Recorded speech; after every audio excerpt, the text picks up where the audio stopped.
நிதிநிலை அறிக்கையில வந்து நடுத்தர மக்கள் அவங்களுடைய பாக்கெட்ல உள்ள பணம் அவங்கள்ட்ட இருக்கும். அது வந்து நம்பர் 1. நம்பர் 2 வந்து கேபெக்ஸ், அதாவது வந்து கேபிட்டல் எக்ஸ்பெண்டிச்சர்.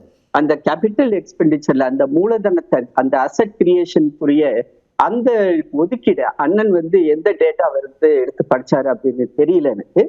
2023-24 வந்து 9,49,195 கோடி. 2024-25 ஆண்டுக்கான எண்ணிக்கை.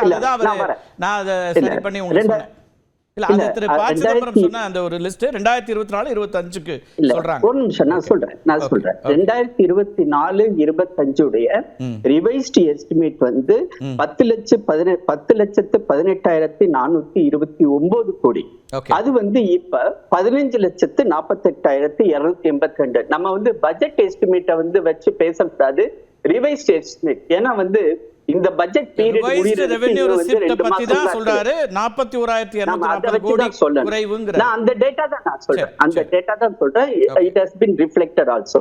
அதே மாதிரி அண்ணா வந்து இன்னொன்னு குறிப்பிட்டார், ரெவென்யூ ரிசிப்ட்ல வந்து அது வந்து கம்மியா இருக்குது அப்படின்னு. அதுவும் தவறான கருத்து. அண்ணன் வந்து இன்னைக்கு வந்த பட்ஜெட்டுடைய டாக்குமெண்ட் இது படிக்கணும். அதாவது வந்து ரிவைஸ்ட் எஸ்டிமேட் 24-25 வந்து 30,87,960 கோடி. அது வந்து இப்ப என்னவா வந்து எஸ்டிமேட் பண்ணிருக்கோம் அப்படின்னா 34,20,409 கோடி. கிட்டத்தட்ட வந்து 4 லட்சம் கோடி அதிகமாக. அதே மாதிரி அண்ணன் வந்து ஒரு சில குறியீடுகள் அதுலயும் வந்து எஜுகேஷன் பத்தி சொன்னாங்க, சோசியல் செக்டர் பத்தி சொன்னாங்க, ரூரல் டெவலப்மெண்ட் பத்தி சொன்னாங்க. அந்த டேட்டாவும் வந்து நீங்க தயவு செய்து இன்னொரு தடவை பாருங்க.